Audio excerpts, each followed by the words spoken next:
మన ప్రభువును రక్షకుడైన యేసుక్రీస్తు నామములో మీకు శుభములు వందనములు తెలియజేస్తున్నాను. అనుదిన ధ్యానమునకు స్వాగతం. కీర్తన గ్రంథం 118వ అధ్యాయం. ఇది మన ధ్యానాంశం. దేవుని యొక్క శాశ్వతమైనటువంటి కృపకు సంబంధించి స్తుతిస్తున్నటువంటి కీర్తన. ఈ అధ్యాయంలో ప్రసంగాంశాలు అనేకమున్నాయి. 118వ కీర్తనలో 5వ వచనం గమనించండి. ఇరుకునందుండి నేను యెహోవాకు మొరపెట్టి తిని, విశాల స్థలమందు యెహోవా నాకు ఉత్తరమిచ్చెను. అలాగే 8వ వాక్యంలో మనుషులు నమ్ముకున్నట్టు కంటే యెహోవాను ఆశ్రయించుట మేలు, రాజులు నమ్ముకున్నట్టు కంటే యెహోవాను ఆశ్రయించుట మేలు. ఇక 23, 24 వచనాలు గమనిస్తే ఇది యెహోవా వల్ల కలిగినది, అది మన కనులకు ఆశ్చర్యము. ఇది యెహోవా ఏర్పాటు చేసిన దినము, దీని యందు మనం ఉత్సహించి సంతోషించదము. ఇరుకునందుండి యెహోవాకు మొరపెట్టగా విశాల స్థలంలో యెహోవా నాకు ఉత్తరం ఇచ్చిన అంటే స్థలాన్ని మార్చిన అనుభవం కాదు, ఇది పరిస్థితులను అనుభవాలను మార్చినటువంటి విషయం. 120వ కీర్తనలో మొదటి వచనంలో అంటాడు కదా, నా శ్రమలో నేను యెహోవాకు మొరపెట్టి తిని ఆయన నాకు ఉత్తరం ఇచ్చాను అని. మరి మనుషులను నమ్మటం, రాజులను నమ్మటం, ఆపత్కాలంలో వారిని ఆశ్రయించటం. దినవృత్తాంతంలో 32వ అధ్యాయంలో, 2 దినవృత్తాంతాల గ్రంథం 32వ అధ్యాయంలో 7వ వచనం అంటుంది, మీరు దిగులు పడకుడి, ధైర్యం విడవకుడి, అసురు రాజుకైనను అతనితో కూడా ఉన్న సైన్యం అంతటికైనాను మీరు భయపడవద్దు, విస్మయం పొందవద్దు. అతను కలిగి ఉన్న సహాయం కంటే ఎక్కువ సహాయం మనకు కలదు. ఏంటి ఆ సహాయం? మాంస సంబంధమైన బాహువే అతనికి అండ. అంటే కేవలం నరులు, మనుషులే అతనికి సహాయంగా ఉన్నారు. మనకు సహాయం చేయుటకు, మన యుద్ధము జరిగించుటకును మన దేవుడైన యెహోవా మనకు తోడై ఉన్నాడు. రాజైన హిజ్కియా ఈ మాటలు నమ్ముతున్నాడు. తన ప్రజలకు తను వివరిస్తున్నప్పుడు ఆ ప్రజలు కూడా ఆ మాటలు నమ్ముతున్నారు. అయితే ఈ 118వ కీర్తనలో ఎక్కువగా నా మనసును ఆకర్షిస్తున్నటువంటి మాట ఏంటంటే 15వ వచనంలో, నీతిమంతుల గుడారములలో రక్షణ గుర్చిన ఉత్సాహ సునాదము వినబడును, యెహోవా దక్షిణ హస్తము సాహస కార్యములు చేయును. ఈ మాట చదవగానే నాకు 103వ కీర్తన అలాగే 51వ కీర్తన జ్ఞాపకం వస్తున్నాయి. ఎందుకనగా 103వ కీర్తన చూడండి, నా ప్రాణమ యెహోవాను సన్నతించుము, నా అంతరంగమున్న సమస్తమా ఆయన పరిశుద్ధ నామమును సన్నతించుము అంటూ ఆయన చేసినటువంటి మేళ్లలో, ఉపకారములలో దేనిని మరవకము అన్నాడు.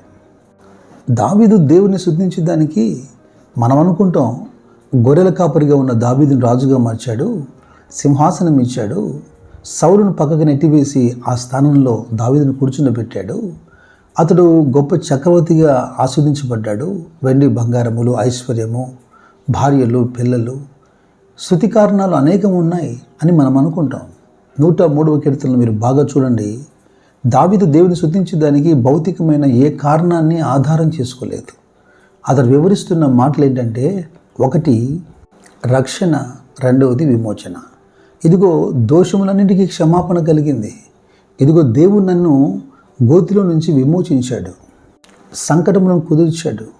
శాశ్వతమైనటువంటి ఆధ్యాత్మికమైనటువంటి పరిష్కారాల వైపే దావీదు ఆలోచించాడు. వాటి మీదగానే దేవుని స్తుతిస్తున్నాడు. ఎందుకనగా దావీదు స్తుతికి తన వెనక ఉన్నటువంటి భౌతికమైన కారణాలు, సింహాసనం కానీ, రాజ్యము కానీ, తన యొక్క ఐశ్వర్యం కానీ. అయితే కొంతకాలం తర్వాత వాటన్నిటిని పోగొట్టుకున్నాడు కదా. తన కుమారుడి అబ్షాలోము తనను తరిమినప్పుడు ఏడుస్తూ పాదములకు చెప్పులు కూడా లేక దావీదు తిరిగిన కాలంలో ఎలాగైనా దావీదు దేవుని స్తుతించగలుగుతాడు? అలాగే 51వ కీర్తన మీరు గమనిస్తే ఇదంతా కూడా పశ్చాత్తాపంతో రాస్తున్నటువంటి కీర్తన అని మనం గ్రహించగలుగుతాం.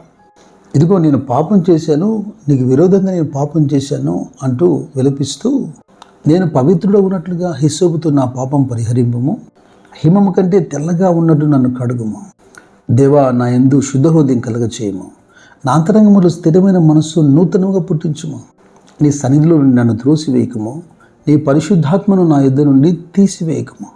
ఈ మాట జాగ్రత్తగా వినండి. 12వ వచనంలో, కీర్తన 51:12, నీ రక్షణానందము నాకు మరలా పుట్టించుము, సమ్మతి గల మనస్సు కలగజేసి నన్ను దృఢపరచుము. పశ్చాత్తాపంతో ఏడుస్తూ ప్రార్థిస్తున్నటువంటి ఈ ప్రార్థనలో కూడా భౌతికమైన కారణాలు లేవు. సింహాసనం పోయిందని ఎడవలేదు, రాజ్యము తొలగిపోయిందని విలపించలేదు, నా కిరీటాన్ని తిరిగి నాకు ఇవ్వమని అడగలేదు, లేదా తన ప్రత్యేకమైనటువంటి అబ్షలోము చేతుల నుంచి తను తప్పించమని విలపించలేదు. తన ఏడుపుకు కారణం, తన పశ్చాత్తాపానికి కారణం ఆధ్యాత్మికమైన విషయాల్లో వెనకబడి పోగొట్టుకున్న ఆత్మీయత, పరిశుద్ధత, నీతి, భక్తి, దేవుని యొక్క సన్నిధి, అన్నిటికంటే ఎక్కువగా రక్షణానందం. చేసిన ఉపకారణాలు బట్టి దేవుని స్తుతిస్తున్నప్పుడు అక్కడ దోషములకు క్షమాపణ పొందాడు అంటే రక్షణ గురించే మాట్లాడుతున్నాడు.